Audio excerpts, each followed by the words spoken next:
আমার নবী আলাইহিস সালাতু ওয়াস সালাম আদর্শ নীতি সব কিছুর ব্যাপারে আমার নবী সব জায়গায় শ্রেষ্ঠ। আমার নবী তোমার নবী, আস্তে কয় আস্তে কয় আস্তে, আমার নবী তোমার নবী, বিশ্ব নবী মুস্তাফা আমার নবী তোমার নবী সর্বশ্রেষ্ঠ। ওমা আরসালনাকা ইল্লা রাহমাতাল লিল আলামিন।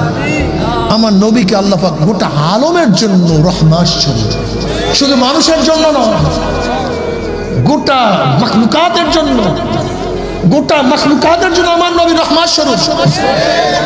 নবী আলাইহিস সালাত কি বলেছেন? যাতে একটা গাছের ডাল ভেঙো না অপ্রয়োজনে, ও কষ্ট পাবে। আমার নবী কি বলছেন? যখন পশুর উপরে বোঝা থাকে, কাজ শেষ, সাথে সাথে নেমে পড়ো, অতিরিক্ত বোঝা পশুর উপরে চাপিও না। আমার নবী কি দেখছেন? মেরাজের রজনীতে জাহান্নামের মধ্যে একটা বিড়াল একটা মহিলার খালি গায়ের মধ্যে ইশার মধ্যে চেহারার মধ্যে খান চাইতেছে। প্রশ্ন করা আছে ঘটনা কি? বলে এই মহিলা এই বিড়ালটাকে কষ্ট দিচ্ছে। কি বুঝলেন? জানোয়ারকে কষ্ট দিলেও তার শাস্তি ভোগ করতে হবে, জানোয়ারকে কষ্ট দেওয়া যাবে না।